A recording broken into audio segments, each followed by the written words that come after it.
Okay doctors कैसे हो भाई? डर लग रहा है?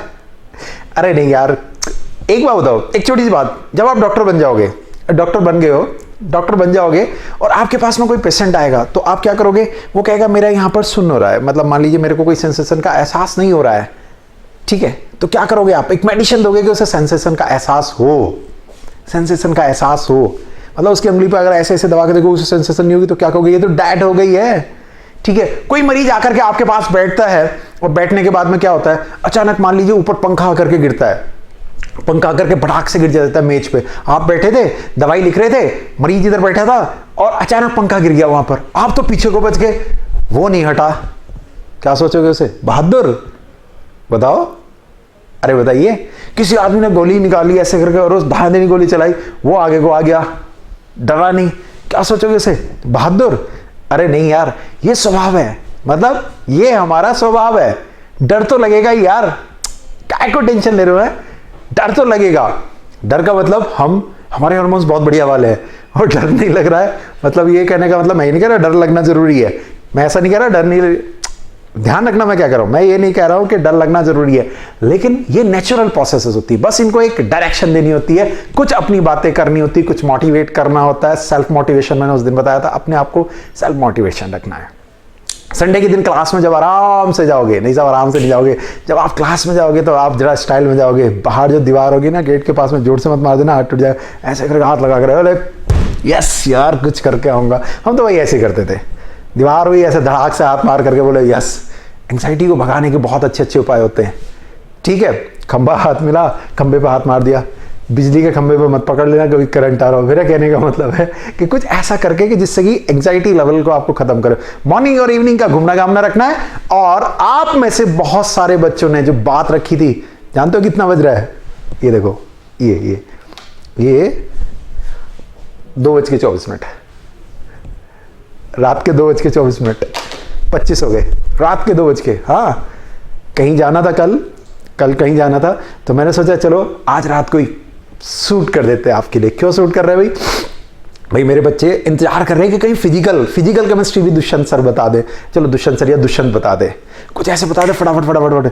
उसके बाद मैंने क्या करा आपके लिए, ये हाथ से लिखे, ये देखिए धड़ाधड़, आधी नींद में है भाई, मतलब नींद का मतलब अजीब सी स्थिति हो रही है, थोड़ी सी ऐसे भी हो रहा है, ये हाथ से लिखे आपके लिए, सॉल्यूशंस में पॉइंट्स लिखे हैं, थर्मो के लिए लिखे हैं, मोल्स के लिखे हैं, केमिकल काइनेटिक्स के लिखे, मुझे लग रहा था कुछ इंपॉर्टेंट चीजें इसके अंदर आई हैं। साथ में कुछ ऐसे पीडीएफ भी मैं आपको दे रहा हूं जिन पे मैंने मार्किंग कर दी है, हाईलाइटर से मार्किंग कर दी है, ठीक है। अमित को भी रात में बुला लाया, उठा करके ले अपने साथ में, अभी कैमरे के पीछे खड़ा हुआ, फटाफट चीज़ों को बनाएंगे क्योंकि कल कहीं जाना है, कल आपसे नहीं मिल पाएंगे, ठीक है। ऐसी टी शर्ट पहनी, फटाफट मैंने कहा चलो भाई ऐसे शूट कर देते हैं, ठीक है।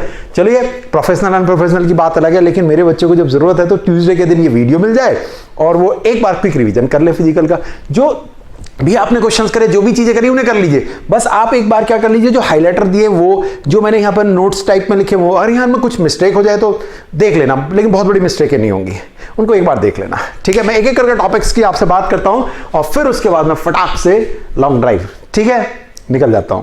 चलिए आपसे बात करता हूं, ठीक है। अमित नींद तो नहीं आ रही, चल ठीक है, ओके। सॉलिड स्टेट की बात करते हैं तो सॉलिड स्टेट में हमें मेन चीजें ध्यान क्या रखना है, सॉलिड स्टेट में हमें मेन चीजों का ध्यान रखना है। देखिए कोऑर्डिनेशन नंबर रट करके आप बिल्कुल चले जाएंगे कि कोऑर्डिनेशन नंबर किसके लिए कितना हुआ करता है, और उसके बाद में हम पैकिंग फ्रैक्शन ज्यादा ध्यान रखेंगे, एचसीपी सीसीपी के रिस्पेक्टिव।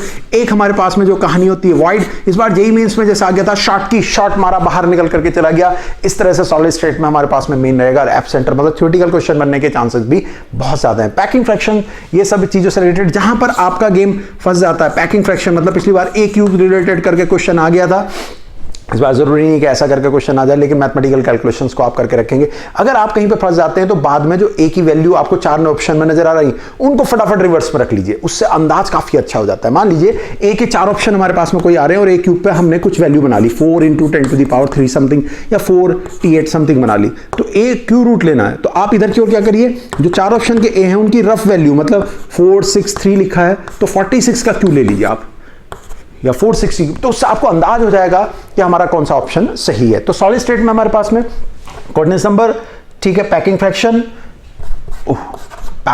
की हम बात करेंगे। उसकी बात कर ली। SCP पे भी ध्यान दीजिएगा।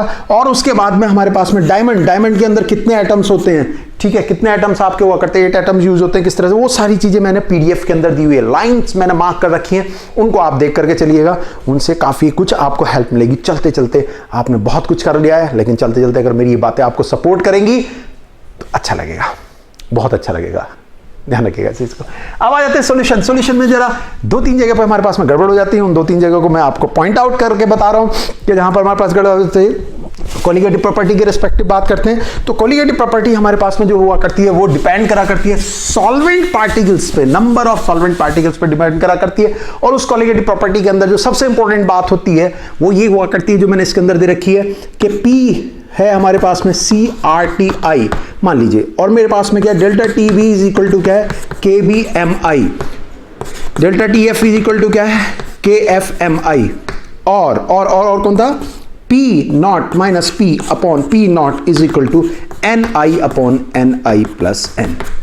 बहुत सारी बातें आप कर लेंगे, कोई दिक्कत नहीं है। मेरे पास में क्या होगा, I का इंक्रीज होना, बॉइलिंग पॉइंट का बढ़ाना, I का इंक्रीज होना, वेपर प्रेशर का बढ़ाना, I का इंक्रीज होना, ये ध्यान रखिए, फ्रीजिंग पॉइंट डाउन चला जाएगा, डेल्टा टी बढ़ने मतलब डिप्रेशन, मतलब नीचे की ओर चले गए हैं। और ये सबसे इंपॉर्टेंट है, ये थ्योरेटिकल क्वेश्चन बनने के सबसे ज्यादा चांसेस होते हैं कि अगर मेरे पास में I बढ़ेगा, अगर मेरे पास में I बढ़ेगा तो I बढ़ने के साथ में क्या होगा, ये बढ़ेगा तो ये बढ़ जाएगा। ये अगर आपका बढ़ गया, मतलब किसको बढ़ाना है आपको, P नॉट माइनस P को बढ़ाना है, तो इसका मतलब इसको कैसा होना पड़ेगा, लेस होना पड़ेगा। मतलब I बढ़ेगा तो नंबर ऑफ पार्टिकल्स बढ़ गए, एक तरह से नंबर ऑफ पार्टिकल्स ने जाकर के उसे एक तरह से दबा दिया, मतलब वेपर प्रेशर को कम कर दिया। ऐसे करके भी याद कर सकते हैं यार, कोई टेंशन नहीं, अटेंशन में रहिए, टेंशन नहीं लेनी है, ठीक है। और एक चीज ध्यान रखना, मैं 2 बजे 2:30 बजे इसको शूट कर रहा हूं, वो उसका कुछ रीजन है। आपको अब 2-2:30 बजे तक नहीं पढ़ना है, 11 बजे सो जाइए, 6 बजे उठ जाइए, इस तरह की बायोलॉजिकल क्लॉक को रखे रहिए, ठीक है। इस चीज को ध्यान रखिएगा, ये बायोलॉजिकल क्लॉक डिस्टर्ब नहीं करनी है। तो मुझे अपने बच्चों ने बहुत सारे कमेंट किए, सर प्लीज फिजिकल, मैंने फिजिकल का, चलो यार शुरू हो जाते हैं, कोई दिक्कत नहीं है, ठीक है। चलिए ओके, तो ये मेरे पास में बातें हो गई। तो P हमारे पास में लेस होगा, यहाँ पे P नॉट हमारे पास में हो गया सॉल्वेंट के लिए। तो ये थ्योरेटिकल बात मैं आपको क्लियर कर रहा हूं। अब ये I कहां से हमारे पास, इस वाले क्वेश्चन में हम बात करेंगे। तो ध्यान रखिएगा कि हम जब भी बात करते हैं कोलिगेटिव प्रॉपर्टी में, तो ये हमारे पास में मान लीजिए सेमी परमेबल मेम्ब्रेन से पड़ी है और FeCl3 का सॉल्यूशन है, और यहाँ पर हमारे पास KOH का सॉल्यूशन है, और यहाँ पर इसकी कंसंट्रेशन 0.1 है, इसकी कंसंट्रेशन 0.0001 है, ऐसा मैंने कई बार समझाया। तो हमारे पास में क्या होगा, ये FeCl3 का सॉल्यूशन का मतलब है FeCl3 एज ए सॉल्यूट, और KOH के सॉल्यूशन का मतलब है KOH एज ए सॉल्यूट। तो इसका मतलब क्या है, ये सेमी परमेबल मेम्ब्रेन्स कभी सॉल्यूट को नहीं जाने देती, इसका मतलब FeCl3 और KOH आपस में कभी भी रिएक्ट नहीं करेंगे। Remember it, it's a very good question, बहुत इंपॉर्टेंट सवाल होता है। फिर उसके बाद में जो यहां पर इंपॉर्टेंट बात आती है, इसके अंदर जो ऑस्मोसिस वाले के अंदर वो ये हुआ करती है, किसका बना होता है, कॉपर फेरोसाइनेट, दैट्स ऑल, खत्म हो गई बात। अब I का गेम सबसे इंपॉर्टेंट है, 1 हुआ करता है, ग्लूकोज, फ्रक्टोज, यूरिया, इन सब के लिए I की वैल्यू 1 से ज्यादा होती है। अगर डिसोसिएशन हो रहा, I की वैल्यू 1 से कम होती है। आपके सिलेबस में अगर कोई कार्बोक्सिलिक एसिड है, रिमेंबर इट, अगर कोई कार्बोक्सिलिक एसिड है तो वो डाइमर बना लेता है और I की वैल्यू 1 से कम हो जाया करती है, ठीक है। अब नेक्स्ट बात जो हम आपसे करना चाहेंगे यहां पर बहुत इंपॉर्टेंट है, वो ये है कि Ki मुझे दे रखा था और HgI2 हमारे पास में डाल देते हैं, तो ये बनता है K2HgI4। मतलब उसने कहा Ki का सॉल्यूशन में HgI2 डालने से बॉइलिंग पॉइंट बढ़ेगा, फ्रीजिंग पॉइंट बढ़ेगा, ऐसे करके बातें पूछता है, थ्योरेटिकल क्वेश्चन हुआ करता है। तो जरा ध्यान दीजिएगा कि हमारे पास में यहां आयंस कितने थे, 2, यहां पर आयंस कितने हो गए, ये वाले टोटल कितने हो गए, 3। K2HgI4 बहुत फेवरेट होता है कॉम्पिटिशन एग्जाम का, किसी भी रूप में आ सकता है, नेशनल रेजेंट टेस्ट के तौर पे भी आ सकता है, ठीक है, आयंस बनाने के तौर पे किसी भी तरह पे आ सकता है। इसलिए K2HgI4 के प्रॉपर्टीज 2-3 जो है वो याद रख करके चलनी है। तो जैसे हम यहां बात करते हैं तो यहां 2 आयंस से 3 बनने, मतलब I की वैल्यू बढ़ रही है, ऐसा लग रहा है, दिस इज रॉन्ग, ये गलत है। बहुत लंबी कहानी नहीं करेंगे, बैलेंस इक्वेशन होनी चाहिए, मतलब यहां पर 2 होना चाहिए, यहां पर 2 होना चाहिए, मतलब ये 2 अगर यहां पर है तो ये टोटल आयंस कितने 4 है, और यहां कितने बन रहे हैं 3, तो 4 आयंस से 3, मतलब जब भी कॉम्प्लेक्स बनेगा I की वैल्यू डिक्रीज होगी, I कम होगा तो बॉइलिंग पॉइंट क्या होगा, कम, और फ्रीजिंग पॉइंट आपका क्या होगा, डिप्रेस नहीं होगा, अब ऊपर उठ जाएगा, फ्रीजिंग पॉइंट क्या होगा, ज्यादा होगा, क्योंकि I बढ़ेगा डिप्रेशन बढ़ेगा, I कम होगा ऊपर जाएगा, फ्रीजिंग पॉइंट बढ़ जाएगा, फ्रीजिंग पॉइंट इंक्रीज होगा और बॉइलिंग पॉइंट डिक्रीज होगा। रिमेंबर इट, बात कहानी हमारी यहां तक की भी पूरी हो गई है, इसमें यहां तक भी पूरी हो गई है, किसके अंदर, सॉल्यूशन के अंदर। उसके बाद हमारे पास में ये बात हो गई, ये वाली बात हो गई। कुछ भी चीजें आप भी करेंगे, मैं भी आपको कुछ चीजें कराता रहूंगा, टेंशन मत लीजिए। नेक्स्ट हाफ एन आवर आपका कोशिश करूंगा कि आपके 10 से 12 घंटे के बराबर बचा दे, ये मैं कोशिश कर रहा हूं आपके लिए, ठीक है। हमारे पास में क्या आएगा, delta T F is equal to हमारे पास के एफ एम आई। फिर से इसके ऊपर आ जाते हैं, तो हमारे पास में क्या होता है कि सॉल्वेंट जो होता है वो लिक्विड के तौर पे, वही सॉल्वेंट हमारा किस में होता है, सॉलिड के तौर पे। मतलब ये है कि सॉल्वेंट और सॉल्वेंट दोनों तरफ सॉल्वेंट हुआ करते हैं, लेकिन एक तरफ लिक्विड एक तरफ सॉलिड हुआ करता है, और डेल्टा जी की वैल्यू क्या होती है, 0। मतलब ये लिक्विड से सॉलिड जब बना रहे होते हैं, मतलब जो आइस की फ्रीजिंग होती है या बॉइलिंग हुआ करता है, उस समय पे डेल्टा जी की वैल्यू 0 होती है, क्योंकि उस समय इक्विलिब्रियम आ जाया करता है। क्या आ जाता है, इक्विलिब्रियम आ जाया करता है, ठीक है। इस समय मैं आपको कहानियां सुनाऊं, मोटिवेट करूं, उससे ज्यादा अच्छा है कि मैं आपके साथ साथ लग जाऊं यार फिजिकल को कंप्लीट कराने के लिए। बस मैंने इतना ही सोचा है, ठीक है। टी शर्ट ऐसी पहन लिखी, ऐसी पहन करके आ गया। फिर को तो मतलब मैंने जब कमेंट्स पढ़े देखे, मैंने जा रहा था, मैंने कहा यार चलो ठीक है, गाड़ी से जा रहा था, मैंने कहा पहले अपने बच्चों के साथ बात कर लेते हैं, उनके लिए वीडियो शूट कर लेते हैं, फिर सुबह को हमें तो रेंडर करके फटाफट आपके लिए डाल देगा, आप चले पड़ते हैं। इतनी देर चेंज करते हैं, कपड़े पहनते हैं और हीरो की तरह बनने की कोशिश करते हैं। अरे कुछ नहीं यार, ऐसे ही करके शुरू हो गए, ठीक है। चलिए, तो मेरे पास में क्या सॉल्वेंट से, हमारे पास सॉल्वेंट लिक्विड सॉल्वेंट होता है और सॉलिड सॉल्वेंट, इनके बीच में इक्विलिब्रियम हुआ करता है। तीसरी जो सबसे बड़ी बात हुआ करती है कि मोलिकुलर वेट अगर ज्यादा होगा तो एंटी फ्रीज बढ़िया होता है। नहीं साहब, मोलिकुलर वेट कम होना चाहिए, क्योंकि मोलिकुलर वेट कम होगा मोलैलिटी ज्यादा हो जाएगी और फ्रीजिंग पॉइंट नीचे चला जाएगा। तो मोलिकुलर वेट कम होने से एंटी फ्रीज अच्छा होता है, दिमाग में फिट करके चलेंगे। इस समय पे हम इसके ऊपर इतनी ही बात करते हैं। कुछ आई के रेस्पेक्टिव इस तरह से भी करते हैं कि आई की वैल्यू हमारे पास अगर आ गई, मान लीजिए 3 आ गई, और ऐसे दिया था FeXNH3, मान लीजिए ऐसा कुछ दिया था और Cl3 दिया था, हमसे कहता है कि आई इसके लिए 3 आ गया है, तो बताइए इसका फॉर्मूला क्या है। सारी कैलकुलेशन के बाद आई निकाल लिया, हमसे क्या फॉर्मूला क्या है, तो 3 आने का मतलब एक तो हो जाएगा बॉक्स, और Cl पैदा करता आयंस, तो Cl कितने आयंस पैदा कर सकता है। अगर तीनों Cl बाहर हो गए तो 3 होंगे, तो 3 Cl माइनस होंगे और एक बॉक्स हो जाएगा, टोटल कितने होंगे 4। लेकिन मुझे 3 आयंस पैदा करने, तो एक तो बॉक्स से पैदा कर दो, 2 Cl से, तो एक Cl को अंदर ले जाओ। Fe का कोऑर्डिनेशन नंबर 6 होता है, एक तो Cl ने पैदा कर दिया और 5 पैदा कर दिए किसने, NH3 ने। टोटल मिला के कितने हो गए, 1 and 3 5, 1 and 5 6। नींद का थोड़ा सा रोड़ा, गलत नहीं बोलूंगा, थोड़ा सा लग रहा। चलिए, तो एक Cl होगा हमारे पास में, 5 NH3 होंगे, तो टोटल मिलाकर के कितने हो गए, 6 हो गए हैं। मतलब हमारे पास में इसका कोऑर्डिनेशन नंबर जो इस बॉक्स के अंदर है वो 6 होना जरूरी है। 2 Cl बाहर हो गए, 1 Cl अंदर की ओर हो गया, दैट्स ऑल। ये हमारे पास में काम कंप्लीट हो गया, ठीक है।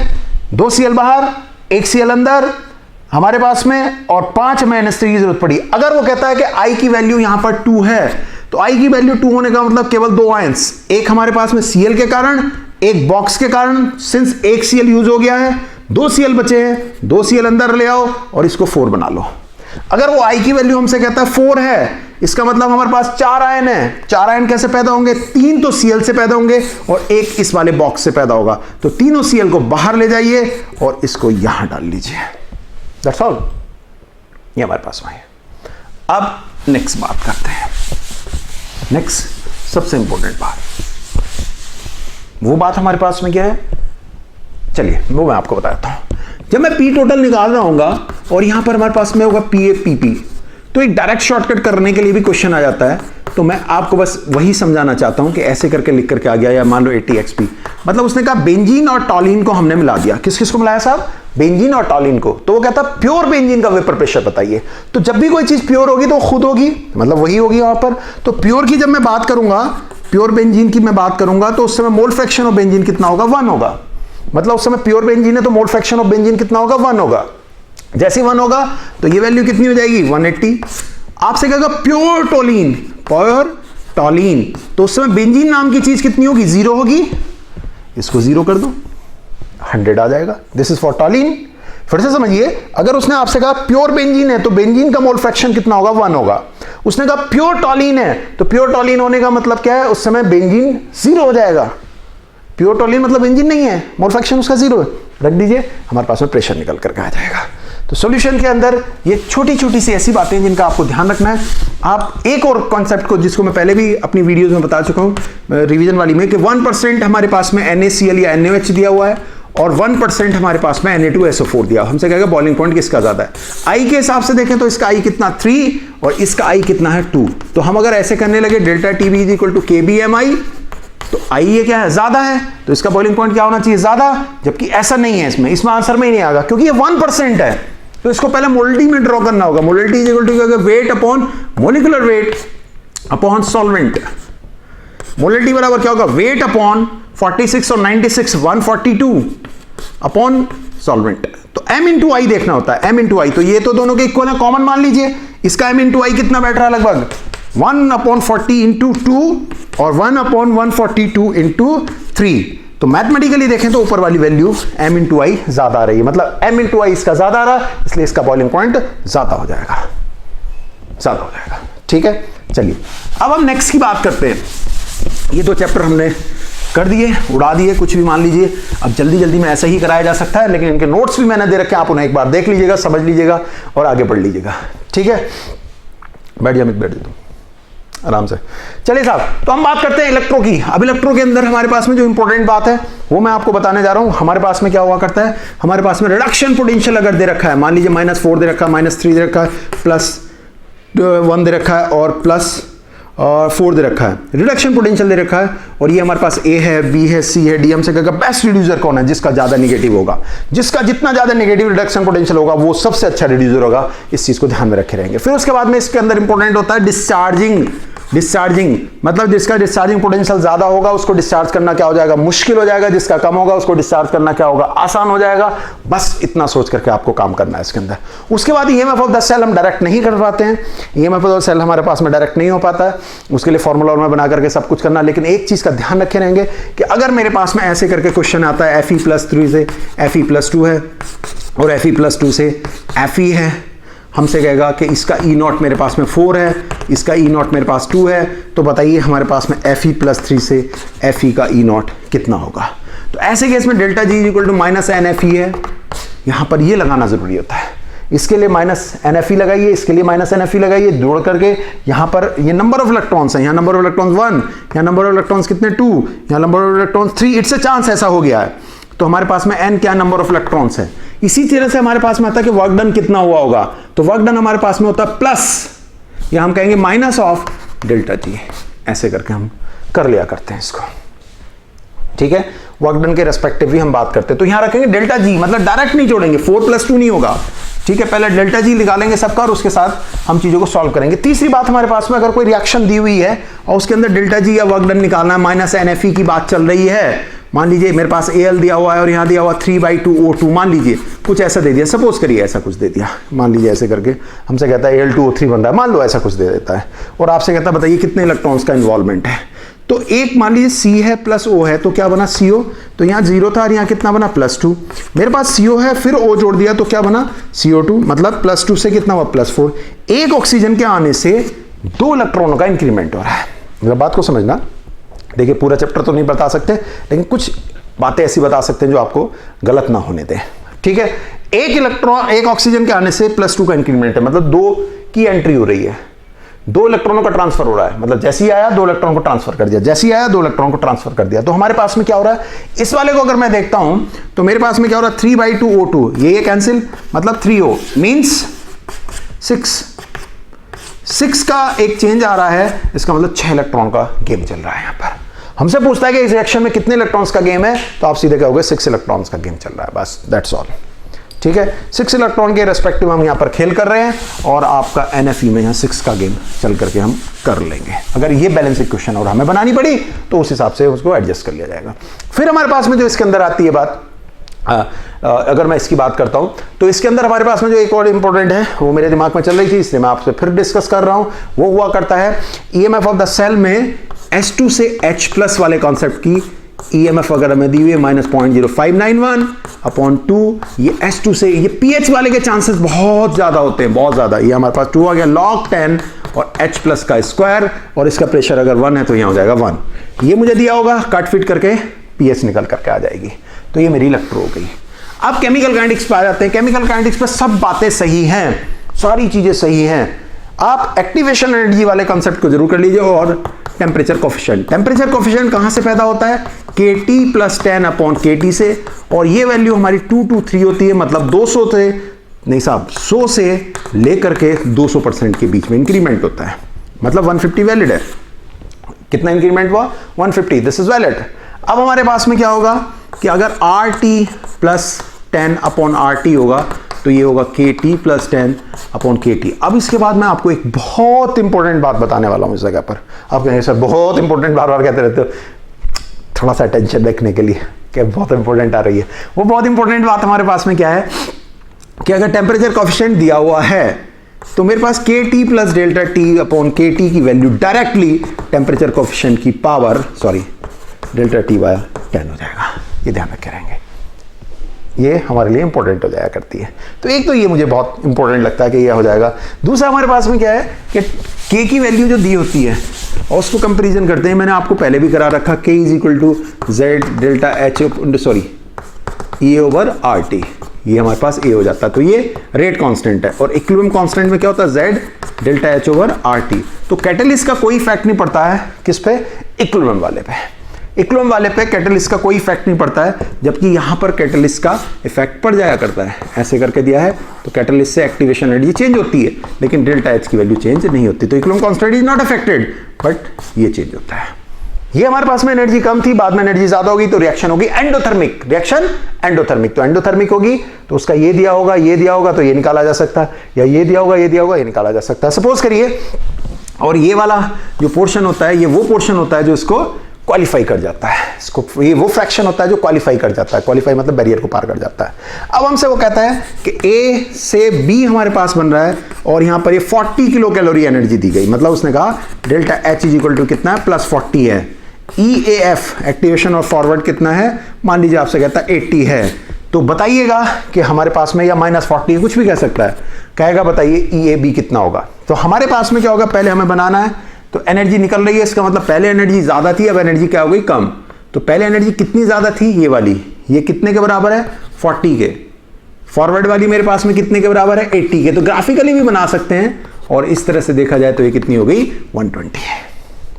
इसको सॉल्व कर सकते हैं चीजों को ऐसे करके। मतलब ये यहां से पता चला एक्सोथर्मिक। एक्सोथर्मिक मतलब पहले एनर्जी ज्यादा थी, अब एनर्जी क्या हो गई? कम। एनर्जी रिलीज हो गई। कितनी एनर्जी रिलीज हो रही है? 40, और ये कितनी है? 80। 120 हो गया। This is 120। ठीक है, इस तरह से भी हम इसको कर सकते हैं। और जो हमारे पास में इसका लॉग लेकर के हमारे पास में क्वेश्चन आया करता है कि लॉग के ई बेस पे, लॉग ई बेस पे A minus E over RT, E over RT। अब हमारे पास में जो E है इसका ध्यान रखिएगा, अगर उसने log 10 is equal to 2 minus 4 upon T करके दे दिया और हमसे पूछा कि एक्टिवेशन एनर्जी बताइए, तो पहले इसको log 10 में कन्वर्ट करना पड़ेगा। कितने से मल्टीप्लाई करके? 2.303 log 10 के 2.303 log 10 A minus E over RT। इसको डिवाइड करिए, log 10 के log 10 A minus E over 2.303 RT। इसको इससे कंपेयर करा दीजिए, आंसर आ गया। ठीक है, ये हमारा आंसर आ जाता है। इस तरह से ध्यान रखें, मतलब वहां गड़बड़ जो हो जाती है छोटी छोटी, मैं उनके ऊपर डिस्कस कर रहा हूं आपसे। अब हमारे पास में जो नोट करने वाली बात है इसके अंदर कि मेरे पास में अगर एक रिएक्शन दी हुई है हाइड्रोलिसिस ऑफ एस्टर, बहुत इंपॉर्टेंट है। हाइड्रोलिसिस ऑफ एस्टर मेरे पास में जब होता है, एक एसिड बनता है, एक अल्कोहल। बस इतना ध्यान रख लेना कि यहां एक कैटलिस्ट होता है, कैटलिस्ट। अगर ये कैटलिस्ट एक एसिड है तो ये फर्स्ट ऑर्डर होगी। अगर ये कैटलिस्ट एक बेस है, बस अभी ध्यान रख लेंगे, ये सेकंड होगी। रीजन लॉजिक्स बाद में करे जा सकते हैं, अभी रीजन और लॉजिक्स का टाइम नहीं है। जब युद्ध करा जाता तो ये नहीं पूछा जाता कि हम इस समय किस चीज के लिए लड़ रहे हैं, क्या कर रहे हैं। बस तलवार उठा करके फटाफट, भैया पहले सोचो इस चीज का, ठीक है, पहले सोचो इस चीज का। चलिए, तो हमारे पास में ये चीज भी आपको याद रखनी जरूरी है। अगर कोई एक्सिस में होता है तो उसके रेस्पेक्टिव कंसंट्रेशन को कांस्टेंट मान लिया जाता है। R is equal to K A की पावर X और B की पावर Y। अगर ये एक्सिस में है तो इसको कांस्टेंट मान लो, मतलब R is equal to K B की पावर Y और A की पावर X। ये हो गया कांस्टेंट, ये कांस्टेंट हो गया, इसको छोड़ दो, इसको छोड़ दीजिए। ठीक है, अब नेक्स्ट मोल्स एंड एटॉमिक। अगर मैं मोल्स की बात करता हूं तो मोल्स के मैंने बहुत सारे फंडे इसके अंदर दिए हैं, बहुत सारी बातें दी, मेरी एक वीडियो पड़ी है मोल्स के ऊपर, मोल्स निकालना है सब कुछ करना। उसमें हमारे पास में जो होता है मिनिमम मोलिकुलर वेट, एक शब्द आता है मिनिमम मोलिकुलर वेट वाला सवाल, ये ध्यान रखिएगा। मिनिमम मोलिकुलर वेट का अगर कंसेप्ट आता है तो हमारे पास में क्या होता है, जिसके भी मिनिमम मोलिकुलर वेट होते हैं तो moles of atom is equal two moles of compound हुआ करता है, ध्यान रखना। Moles of atom upon is equal two moles of compound, मतलब उसने कहा सल्फर की परसेंटेज मैंने इसमें दिया है कि 2 है एक कंपाउंड के अंदर, तो बताइए मिनिमम मोलिकुलर वेट कितना होगा। तो इसके मोल्स कितने हुए 2/32 और कंपाउंड कितना हुआ 100 अपॉन उसका मोलिकुलर वेट, आंसर आ गया। दूसरा क्वेश्चन आता है नंबर ऑफ एटम्स बताइए। तो नंबर ऑफ एटम्स अगर हमें बताने हैं तो हम x time moles of compound लेकर करते, मैंने उसमें दिया, ध्यान रखना इस चीज को। मतलब ये तो हुआ मिनिमम, मतलब हमसे कहेगा सल्फर की परसेंटेज 2 है, 2% सल्फर दिया हुआ है, तो हमें बताना है कि मिनिमम मोलिकुलर वेट कितना होगा इसका, तो आप दोनों के मोल्स को इक्वल कर देंगे। अगर वो कहेगा कि बताइए नंबर ऑफ एटम्स कितने हैं, नंबर ऑफ एटम्स हमारे पास में कितने हैं सल्फर के, तो यहां तो मिनिमम होने की वजह से 1 हो गए। लेकिन किसी क्वेश्चन में इस तरह की बात करते कहेगा बताइए सल्फर के एटम्स कितने या कार्बन के एटम्स कितने हैं, तो आप क्या करेंगे number of atoms is equal to x into number of compound. मतलब हमारे पास जो मोल्स होंगे एटम वो x टाइम होंगे मोल्स ऑफ कंपाउंड के। एक और हमारे पास में आया करता है कि इंपेरिकल फॉर्मूला या कुछ भी हमसे कहेगा C6H12O6 कार्बन की परसेंटेज किस केस में सेम है, ऐसे करके दे देगा। मतलब हमसे ये कहेगा कि इनमें से किस केस में कार्बन की परसेंटेज वही है जो हमारे पास में ऊपर दी हुई है, मतलब कुछ भी ऐसे करके कुछ भी हो सकता है, सेम परसेंटेज कहां पर है। तो हमें क्या करना होता है, जो कॉमन नंबरों से बाहर निकाल लो, कॉमन नंबर निकाले तो CH2O, इंपेरिकल फॉर्मूला जिसका यहां इंपेरिकल फॉर्मूला CH2O है वो सब परसेंटेज क्या रखेंगे, एक जैसी रखेंगे। इंपेरिकल फॉर्मूले में सबकी परसेंटेज क्या होती है, सेम होती है, बाद में उनके ऊपर मल्टीप्लिकेशन किसी ना किसी चीज का लेकर चलते हैं। तो यहां हमारे पास में होगा C2H4O2, 2 कॉमन, यस ये बन गया। इसमें हम आएंगे CH2O, यस सही है। यहां आएंगे CH4O, ये नहीं है। यहां आएंगे C2H6O, नहीं है। मतलब जिसमें इंपेरिकल फॉर्मूला सेम है वहां पर परसेंटेज भी सेम रहेगी। ऑलवेज रिमेंबर, याद रखे रहिए, भूलिए मत, किसी भी हाल मत भूलिएगा इस चीज को, ठीक है। तो मोल्स के अंदर हमारे पास में कुछ इंपॉर्टेंट बात ये थी। उसके बाद में हमारे पास में क्या थी, H2O2 वाली 220VH2O2। अगर मैं इसकी बात करूंगा तो नॉर्मलिटी इज इक्वल टू क्या होता है, V/5.6, रिमेंबर इट। और मोलरिटी बराबर क्या होता है, V/11.2। फिर उसके बाद इक्विवेलेंट वेट, मतलब नॉर्मलिटी अपॉन मोलरिटी किसी की भी, पर और फैक्टर, ये वाला क्वेश्चन आपको जरूर आना चाहिए। S3PO4 है तो फैक्टर कितना है इसका, 3 है। इक्विवेलेंट वेट में मैंने ये सारी चीजें आपको बहुत अच्छे से समझाई हैं। फैक्टर निकालने की बात, जैसे मेरे पास में Al2SO4 होल थ्राइस दिया है, इसका फैक्टर कितना है, तो ये मेरे पास में कितना है, Al के ऊपर प्लस प्लस प्लस प्लस और यहाँ 2 दिया, तो टोटल फैक्टर कितना हो गया, 6 हो गया। तो ऐसे करके भी हम क्वेश्चन को कर सकते हैं, ठीक है। तो ये हमारे पास H2O2 के लिए हो गया। और फैक्टर से रिलेटेड क्वेश्चन हमारे पास में इस तरह से निकल करके आएंगे, ये हमारे पास में यहाँ पर बात बन जाती है। अब हम स्टार्ट करते हैं अपना बहुत important topic, that is atomic structure. अगर मैं एटॉमिक स्ट्रक्चर की बात करूं तो इसमें से कुछ चीजें मैंने थोड़े दिन पहले एक अपनी वीडियो मॉडर्न की डाल करके फिजिक्स के रेस्पेक्टिव डाल करके आपको दी थी, उसके अंदर मैंने कुछ बातें बताई थी। अब मैं एटॉमिक स्ट्रक्चर में यहां पर कुछ ऐसी बातें बताना चाह रहा हूं जो अलग हट करके हैं। जैसे 1s है, 1s मतलब बिल्कुल लोअर पे, इससे हम केवल एडजॉर्प्शन स्पेक्ट्रा डेवलप कर सकते हैं, इमिशन नहीं, मतलब नीचे नहीं जा सकता। 2s में क्या होगा, ऊपर भी जा सकता है नीचे भी जा सकता है, मतलब n = 2 होने पे ये ऊपर नीचे दोनों जगह जा सकता है। इसलिए यहाँ ध्यान रखे रहेंगे कि इमिशन और एब्जॉर्प्शन दोनों तरह का रखेगा। दूसरी बात हमारे पास में क्या है कि mvr = nh/2π, इसको हम क्या बोलते हैं, एंगुलर मोमेंटम। और हमारे पास में लिखा होता है √L × L+1 h/2π, इसको बोलते हैं ऑर्बिटल एंगुलर मोमेंटम। ऑर्बिटल मतलब ऑर्बिटल के अंदर होने वाला मोमेंटम, ये L पे डिपेंड करता है। जैसे मेरे पास में 2s हो गया, वो आपका कहेगा ऑर्बिटल एंगुलर मोमेंटम बताइए, वो कहेगा एंगुलर मोमेंटम इन ऑर्बिटल बताइए, सारी बात एक है। जैसे हम इसकी बात करेंगे तो यहां पर L की वैल्यू क्या होगी, 0 और n की वैल्यू क्या होगी, 2। तो यहां 2 रख दीजिए, यहां इसको रख दीजिए, खेल खत्म, खेल फिनिश, ठीक है। ये हमारे पास में L वहां 0 हो जाएगा तो खेल बदल जाएगा, बिल्कुल बदल जाएगा। एक और आपको इसमें ध्यान रखना, मैंने सारी चीजें इसमें पढ़ा दी हैं आपको, क्या कि अगर मेरे पास में 4s 5 दिया तो नहीं होगा, पॉलीज के अकॉर्डिंग, ठीक है, E proportional to n plus L. मैंने कहा था don't do the mistake in atomic structure, ये मल्टी इलेक्ट्रॉन सिस्टम में चलता है। डी जेड स्क्वायर के लिए L जीरो नहीं है, लेकिन इसके लिए नोडल प्लेन जीरो है, सबसे ज्यादा डेंस होता है, नोडल प्लेन इसके जीरो होते हैं, और किसी डी के नहीं होते, इसके नोडल प्लेन क्या होते हैं, जीरो होते हैं। याद रखे रहेंगे इस चीज को, ठीक है। अमित सोना मत यार, देखते रहे अंदर कोई गड़बड़ ना चला जाए। आवाज आ रही है वीडियो में, ठीक है। ये एटॉमिक के रिस्पेक्टिव हमारी बातें हो गई, कुछ और भी हैं वो मैंने बता दी थी आपको। अब हम आ जाते हैं गैस स्टेट। गैस में कोई इंपॉर्टेंट नहीं है, टीसी, आई और टीवी इनके चांसेस हैं। गैस से रिलेटेड मैंने और भी बहुत सारे क्वेश्चन बताए। Critical temperature, inversion temperature, Boyle temperature. Boyle मतलब जिस पे हम क्या करते हैं, कौन में छोटा बड़ा होता है, ये मैंने पीडीएफ के अंदर दे रखा, उसको देख लीजिए। हमारे पास में क्या होता है, बॉयल टेम्परेचर हमारे पास में वो होता है जिस जगह पर हमारे पास में वो आइडियल बिहेवियर करती है, आइडियल गैस की तरह बिहेव करती है, ठीक है। क्रिटिकल टेम्परेचर एक ऐसा टेम्परेचर जिससे ऊपर हम गैस के ऊपर प्रेशर डालेंगे, लिक्विफाई नहीं कर पाएंगे, और नीचे उसे हम लिक्विफाई कर देते हैं, नीचे हम उसे लिक्विफाई कर देते हैं। लेकिन मैं आपको एक बहुत इंपॉर्टेंट बात बताने वाला हूं इस जगह पर, कि मेरे पास में एक का क्रिटिकल टेम्परेचर 40 है, एक का क्रिटिकल टेम्परेचर 10 है, कौन अच्छा है? तो 40 मतलब टेम्परेचर बात कर लेते हैं 30 पे आ गए हम। मान लीजिए हम 30 पे आ गए हैं, तो 30 का मतलब क्या है, ये 40 से नीचे लिक्विड बन जाएगा, गैस नहीं रहेगी, मतलब प्रेशर डालने पे गैस नहीं रहेगी, और ये 10 के ऊपर हमेशा गैस रहेगा। तो सबसे अच्छी तो ये है, मतलब गैसेस रेंज इसकी अच्छी है, 10 के ऊपर हमेशा गैस रहना, और ये 40 के ऊपर गैस रहना, 40 से नीचे लिक्विड बन जाएगा। तो इसलिए ये अच्छा है, कौन सा, जो 10 से ऊपर गैस बना रहेगा। इजीली लिक्विफाई कौन होगा, ये वाला।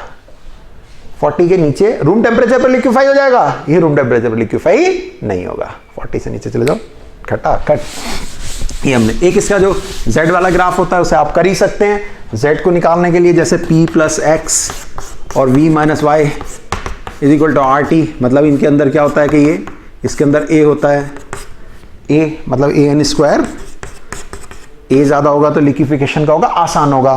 तो हमारे पास में Z बराबर क्या होगा, PV ओवर RT, ऐसे करके निकाल सकते हैं। मल्टीप्लिकेशन करिए और हम इसको गेम को घुमा सकते हैं इस तरह से, ठीक है। चलिए साहब, अब हमारे पास में एक इसको जरूर ध्यान रखिएगा, R1 upon R2 is equal to M2 by M1। अगर मोल्स दिए हैं तो N1 अपॉन N2 भी होगा, प्रेशर दिया है तो P1 upon P2 under root M2 by M1। इनकी सबकी वैल्यू रखने के बाद तब इसकी वैल्यू रखा करो, R की कौन सी, डेल्टा V अपॉन T, मतलब R1 और R2 में एक रिलेशन लगाने के बाद तब इन्हें इक्वल करा करो, तब इनकी वैल्यू आएगी। अब आ जाते हैं थर्मो। थर्मो के ऊपर मैंने पढ़ाई दिया था आपको, ग्राफ मैंने इसके बता रखे हैं, सब कुछ है। बस इतना ध्यान रखिएगा, heat of formation, heat of combustion, इन सब में हमें क्या क्या ध्यान रखना है। जब हम फॉर्मेशन की बात करेंगे तो जो बनने वाला है वो एक होना चाहिए, और कहां से बनना चाहिए, उसके एलिमेंट से। जैसे ग्रेफाइड है और मैंने बता रखा है 2s2, ये एक बनना चाहिए फॉर्मेशन में। जैसे कार्बन का कौन होता है, ग्रेफाइड, हाइड्रोजन में कौन होगा, गैस, एल्यूमिनियम में कौन होगा, सॉलिड, ठीक है। क्लोरीन में कौन होगा आपका, गैस, आयोडीन में कौन होगा, सॉलिड, ब्रोमीन में कौन होगा भैया, लिक्विड, इस तरह से। एस में, ऑर्थोरम में, इस तरह से, ऐसे ध्यान रखने। ये हमारे पास में क्या होता है, और कैसे बनना चाहिए, ऐसे नहीं बनना चाहिए कि H प्लस Cl एलिमेंट से बनना चाहिए, ये गलत है, ये गलत है। एलिमेंट्स मतलब H2 और Cl2, उनको बैलेंस करेंगे, वो अलग बात है, ठीक। चलो, अब एक और बात इसके अंदर, कि जब भी डेल्टा जी की बात आएगी, delta G equal to delta H minus T delta S, ठीक। तो अगर हमसे ग्रेफाइट की बात करता है और डायमंड की बात करता है, तो ग्रेफाइट में पाई इलेक्ट्रॉन डेंसिटी होने की वजह से, पाई इलेक्ट्रॉन्स होने की वजह से इसकी रैंडमनेस ज्यादा होती है, इसलिए इसका डेल्टा S इससे ज्यादा होगा, डायमंड से ज्यादा होगा। यहां पर हमारे पास में इनको या तो वो साइन देगा कि डेल्टा H पॉजिटिव है, डेल्टा S भी पॉजिटिव है, या फिर हमें समझना होगा कैसे। उसने कहा एक्सोथर्मिक है, एक्सो का मतलब डेल्टा H कैसा है, निगेटिव है, सोचना पड़ेगा हमें। ये वैल्यू 0 हो जाती है इक्विलिब्रियम पे, हम जानते हैं ये 0 हो जाएगी, तो क्या होगा, delta S is equal to delta H upon T, this is fix. Delta S is equal to delta H upon T। Equilibrium वाली पोजीशन कौन सी होंगी, मेल्टिंग ऑफ आइस, वेपराइजेशन, ये इक्विलिब्रियम वाली पोजीशन, मतलब फेज चेंज जब होता है, जैसे लिक्विड से वेपर बन रही है, डेल्टा G 0 होगा। आइस से वाटर बनना है, डेल्टा जी 0 होगा। उस समय का हीट दे देगा, उस समय का टेम्परेचर खुद सोचना है। उसने कहा आइस इज मेल्टिंग, तो टेम्परेचर कितना होगा 0 डिग्री। केल्विन में बदलोगे कितना 273 प्लस 0। ठीक है, कुछ टेम्परेचर कुछ बातों को बहुत इंपॉर्टेंट तरीके से याद रखना। जैसे काइनेटिक एनर्जी है, मैंने पहले पढ़ाया हुआ है 3RT, ये केवल टेम्परेचर डिपेंड है। कब? एवरेज जब हो जाएगी, डिवाइड होकर जब ये एवरेज हो जाएगी। तो ये बात मैंने पहले भी आपको बताई हुई है, ये ध्यान रखनी है, आपको भूलना नहीं है। एवरेज तो केवल टेम्परेचर पर डिपेंड करती है काइनेटिक एनर्जी। तो इस तरह की बात है। दूसरा कि हमारे पास में जो डेल्टा यू होता है वो आपका 0 हो जाता है अगर आइसोथर्मल है। आइसोथर्मल है, आइडियल गैस के लिए आइसोथर्मल होने पे ये 0 हो जाया करता है, टेम्परेचर पर डिपेंड करता है। तो delta T is equal to क्या 0 हो जाता है, तो वो ध्यान रखना है। ये हमारे पास में बातें आ जाती हैं। तो डेल्टा जी के रिस्पेक्टिव बात हो गई, ये हो गई heat of formation, heat of combustion, ये सबसे रिलेटेड मैंने आपको पहले भी काफ़ी क्वेश्चंस, काफ़ी बातें बता रखी हैं, इसके अंदर भी दी हुई हैं। ये भी खत्म। अब इक्विलिब्रियम 1 और 2 आ जाते हैं। तो इक्विलिब्रियम 1 की जब मैं बात करूंगा तो के इक्विलिब्रियम इज इक्वल टू क्या होता है, मतलब इसको कांस्टेंट बोलते हैं। एक्टिव मास मेरे पास में सॉलिड होगा, उसके लिए कांस्टेंट होगा, लिक्विड होगा, उसके लिए कांस्टेंट होगा। लेकिन एक बात बताना चाहता हूं मैं आपको, आप भूलिएगा मत इस चीज को, क्या कि हमारे पास में वही इन्फ्लुएंस करेगा जो इक्विलिब्रियम में रिफ्लेक्ट होगा। मतलब जैसे मेरे पास में ये दिया हुआ है,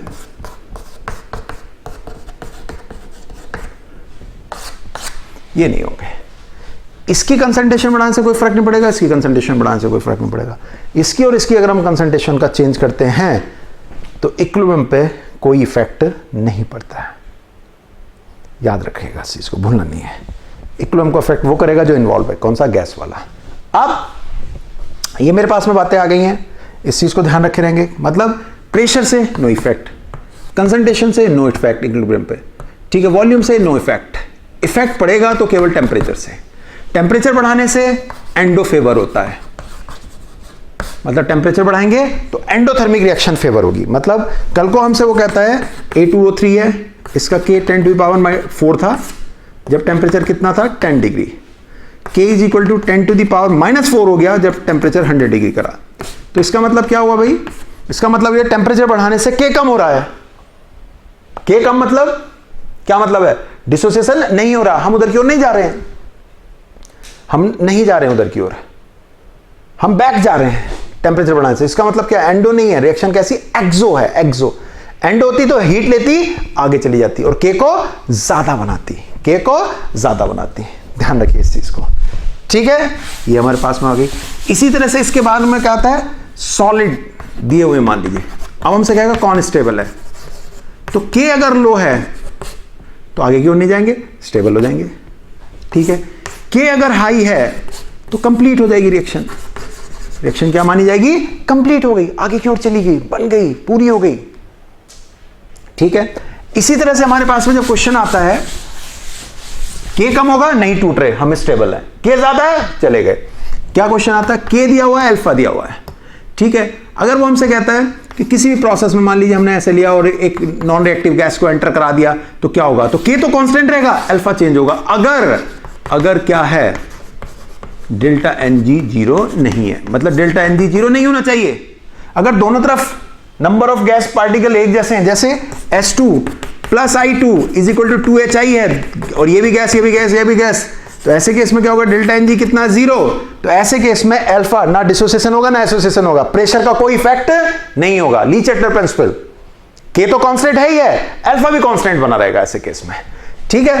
अब इसमें सारी बातें होती हैं कि हमारे पास में गैस एंटर कराई, नॉन रिएक्टिव गैस, और वॉल्यूम कांस्टेंट था, पक्का मानिए कोई इफेक्ट नहीं पड़ेगा, कोई इफेक्ट नहीं पड़ने जा रहा है, ठीक है। लेकिन अगर हमारे पास में इस तरह से एक पिस्टन लगी हुई है और गैस की एंट्री हुई तो पिस्टन ऊपर को चलेगी, तो वॉल्यूम क्या होगा, बढ़ेगा। वॉल्यूम बढ़ेगा इस तरह से, जैसे ये रूम है, रूम के अंदर से एकदम से वॉल्यूम बढ़ा दो तो यहाँ प्रेशर डाउन हो जाएगा, सिस्टम का प्रेशर डाउन हो जाएगा। तो हमारे पास में क्या होगा, PCl5 जो रिएक्टिंग थी, जो इसकी इंडिविजुअलिटी थी, इसका प्रेशर क्या हो गया, डाउन हो गया, इसका प्रेशर क्या हो गया, कम हो गया। इसका जैसे ही प्रेशर कम होगा तो रिएक्शन उधर जाएगी जहां प्रेशर कम होने का मतलब फॉरवर्ड, टूटना स्टार्ट हो जाएगा। फिर से समझिए, गैस की एंट्री हुई, नॉन रिएक्टिव गैस की एंट्री हुई, पिस्टन लगी हुई थी तो पिस्टन बढ़ने लगी, तो जो अंदर गैस है उसको एक स्पेसिंग ज्यादा मिल गई है एक तरह से, उस अकेले की परसेंटेज, प्रेशर परसेंटेज उस अकेले की क्या हो गई है, कम हो गई है, खत्म हो गई ये बात। ठीक है, ऐसे करके चलिए। अब आयनिक की बात आती है। बातें बहुत सारी बीच बीच में रह गई हैं, ऐसा नहीं कह रहा हूं, लेकिन शॉर्ट में जल्दी से आपको रिवाइज कराने की कोशिश कर रहे हैं। तो आयनिक की बात करते हैं तो पीएच आपका क्या होता है, फिक्स हुआ करता है कि 7 है हमारे पास में इन जनरल, लेकिन हमारा होता क्या है न्यूट्रल के लिए pKw/2। कंसंट्रेशन पे डिपेंड नहीं करता अगर दोनों स्ट्रांग है इस तरह से। तो हाइड्रोलिसिस वाला कंसेप्ट मैंने जो दिया उसको आप पढ़ लीजिएगा। क्या हाइड्रोलिसिस होने के लिए क्या जरूरी है, एक को वीक होना जरूरी है, एक को वीक होना जरूरी है। मतलब ये कि अगर एक भी वीक हुआ तो हाइड्रोलिसिस हो जाएगी। ये हाइड्रोलिसिस नहीं होगी क्योंकि दोनों इससे स्ट्रांग मिलेंगे। ठीक है, इसमें ये वीक है, इसमें ये वीक है। वीक कौन कौन से होते हैं, कैसे कैसे होते हैं, मैंने अपने एक वीडियो में दिया, फिर भी मैं समझाता हूं।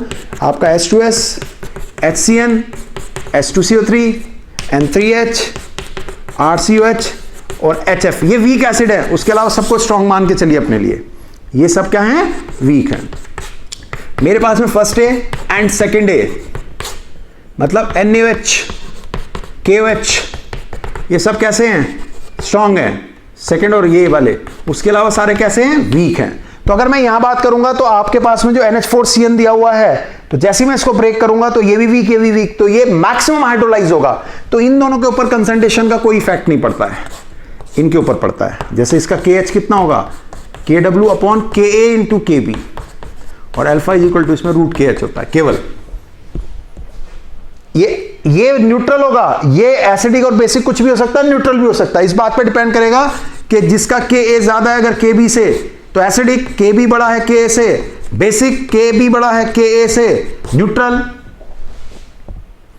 यहां बात करेंगे तो ये हमारे पास में क्या होगा, एसिडिक। तो इन सब की हाइड्रोलिसिस कांस्टेंट आपके बनाने को KH बराबर, जो वीक होगा उससे डिवाइड कर देंगे। जैसे KH is equal to KW/KB, और इसकी अगर मैं बात करूंगा तो ये हमारे पास में क्या होगा, KH इज इक्वल टू क्या होगा, KW/KA।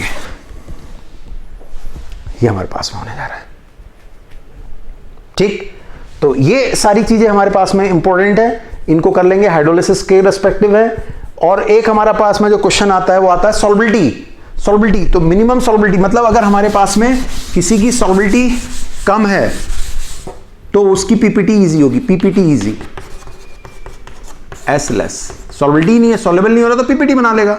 इसी तरह से जैसे PbOH होल ट्वाइस है, ये डाल रहे हैं किसमें, PbCl2 में, और HCl डाल रहे हैं। अगर मैं HCl डालता हूं तो और इसे डालता हूं तो बताइए कब पीपीटी जल्दी आएगा। तो कॉमन एंड इफेक्ट के अकॉर्डिंग बात करेंगे तो जिसका नंबर ज्यादा होता है उसके कारण पीपीटी जल्दी आ जाता है, सॉल्बिलिटी कम है। दैट्स ऑल, ऐसे करके। ठीक है, तो ये मेरे पास में आयनिक से रिलेटेड कुछ बातें हुई। इसी तरह से बफर सॉल्यूशन का है। बफर सॉल्यूशन में क्या हुआ करता है, बफर सॉल्यूशन में कंसंट्रेशन, जैसे मान लीजिए pH इज इक्वल टू क्या है, pKa + log 10 सॉल्ट। मेरी पुरानी रिवीजन वीडियो है, मैंने वहां भी दिया हुआ है। तो वॉल्यूम का कोई इफेक्ट नहीं पड़ता है, इनकी अमाउंट अगर सेम हो गई तो बेस्ट बफर कहलाया करता है। तो छोटी छोटी सी बातें हैं जो कि आपको कॉन्फिडेंस देती है, हिम्मत देती है, उसके रिस्पेक्टिव मैं आपसे बात कर रहा था। और कुछ बातें आपको ध्यान रखनी है जो आपके साथ हो रही होंगी। जैसे कुछ लोगों को सपने आ रहे होंगे, ऐसा हमारे साथ भी हो जाता है कि पेपर छूट गया, आँख खुल गया, अरे बोले ये क्या हुआ। मैंने आपको पहले ही बताया 7-8 बजे तक खाना खा लीजिए, फिर उसके बाद में पानी उनी पी लीजिए, और रात को बिना पानी के सोइए या कम पानी पी करके सोइए। रात में जिससे कि नींद ना खुले, बिल्कुल रिलैक्स माइंड रहे आपका, कुछ नया मत पढ़िए। मैंने उस दिन भी आपको कहा जो पुराना उसी को रिवाइज कर लीजिए, क्योंकि कुछ अगर क्वेश्चन छूट भी जाते हैं तो भी कोई बात नहीं है। और 600 आप टारगेट लगा करके रखिए, उसी के ऊपर आप टारगेट रखे रहिए, उसी के ऊपर आप मेहनत करते रहिए। एक बात। दूसरी बात, ज्यादा लोगों से बातें मत करिए, केवल अपने पे फोकस रखिए। सबकी हालत एक जैसी है, बस इतना है कि जब बातचीत चल रही है ऐसे ऐसे करके, जैसे दो लोग ऐसे करके हाथ लगाते हैं ना ऐसे करके, ठीक है, जो थोड़ा सा ढीला पड़ा उसकी तरफ को दूसरे वाला भारी पड़ जाता है, तो हाथ ही मत लगाओ, मतलब मत ही खेलो इस समय पे यार। एक ना एक दूसरे पे भारी पड़ जाएगा, ये ध्यान रखना। किसी की बात कहां चुप गई, क्या लग गई, कुछ नहीं पता, इसलिए चुप रहो, चुप। ये जो फोन होता है ना, हेलो हेलो, ये सबसे गंदी चीज है इस समय पे। इस समय पे सबसे गंदी चीज है हेलो हेलो, ठीक है। और सभी की हालत एक जैसी है, टेंशन सबको हो रही है, बस अटेंशन में रहिए। कोई ऐसा नहीं है कि कोई ये कहते कि मैं बिल्कुल जी हीरो बना पड़ा हूं, बहुत कम चांसेस हैं ऐसे। तो ये सबके साथ है, ये नेचुरल प्रोसेस है, इसलिए कम से कम लोगों से बात करें। खाने पीने का स्पेशली ध्यान रखें, ठीक है। कोल्ड ड्रिंक वगैरह ये सब चीजें ना पिएं। आपका मतलब बॉडी थोड़ा सा इम्यून सिस्टम ठीक बना रहे, ये सब चीज़ों का ध्यान रख करके चलें। ऐसी कुछ चीज़ों को अपने साथ में फोकस करके चलिए, ऐसी कुछ चीज़ों को अपने साथ में ध्यान रख करके चलिए, ठीक है। सोने का ध्यान रखिए, खाने का ध्यान रखिए, और सबसे बड़ी बात है अपनी हेल्थ का ध्यान रखिए, क्योंकि हेल्थ इज वेल्थ इस समय और भी ज़्यादा है। अब आपको ना तो लेटना है ना बीमार होना है। अगर ऐसी कोई सिचुएशन किसी कारण भगवान ना करे बन जा रही है, तो कॉन्फिडेंस आपका सबसे बढ़िया दुनिया में चीज़ होती है। जब युद्ध करने के लिए कोई जाता है तो ऐसे करके जब तलवार निकालता है तो एक दो छोटी मोटी चोट वोट लग जाती है तो उसका कोई फर्क नहीं पड़ता। तो बस फोकस यहाँ दिमाग में रखना चाहिए, ये सही होना चाहिए और ये बिल्कुल वहाँ की तरफ सोचना चाहिए। मैं इस समय रात में आपके लिए वीडियो कर रहा हूँ केवल इसलिए कि मेरे बच्चों को एक अटेंशन बनी रहे, उनको टेंशन ना हो, वो अच्छा सा करें, ठीक है। फिर मिलूंगा एक छोटी सी वीडियो के साथ एक दिन बाद, वापस घूम घाम करके आ जाऊँ। मतलब घूमने में ऐसा नहीं जा रहा क्योंकि मुझे घूमने का शौक है, लेकिन जाना पड़ रहा है कहीं पर, ठीक है। तो मैं आपको नेक्स्ट वीडियो में बातें कर रहा हूँ कि अगले 2 दिन कैसे करके बताएं, क्या करके। लेकिन अभी मैं आपको बता करके जा रहा हूँ, ठीक है, कि आप कम से कम लोगों से बात करें, अच्छे से सोएं, खूब खाए पिए, मस्त रहें, रिलैक्स रहें। क्योंकि ध्यान रखिएगा, एक मुझे छोटी सी बात होती है, अगर एक डॉक्टर भी ऑपरेशन करेगा, जब आप डॉक्टर बन जाएंगे तो क्या आप हाथ कांपते से ऑपरेशन करोगे? डिप्रेशन के साथ ऑपरेशन हो रहा है, कॉन्फिडेंट, अरे यार आज गेम, असली कहानी तो आज आई है, असली गेम तो अब शुरू हुआ है। वो तारीख आ गई, वो दिन आ गई जिस दिन मुझे अच्छे से करना है और मैं अच्छे से करूंगा, मैं अच्छे से करूंगी।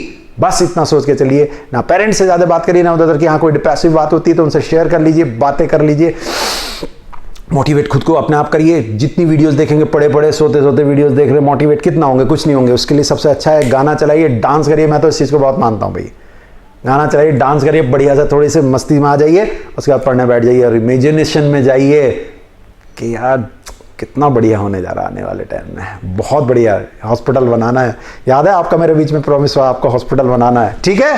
तो मिलते हैं नेक्स्ट वीडियो में, तब तक मैं भी अब चलता हूँ, ठीक है। क्या टाइम हो गया? 3:09 और चलते हैं, वीडियो को रेंडर कराते हैं, 1-2 लोगों को बुला रखा है और फिर आपसे बात करेंगे नेक्स्ट, ठीक है। तब तक के लिए all the best, thank you.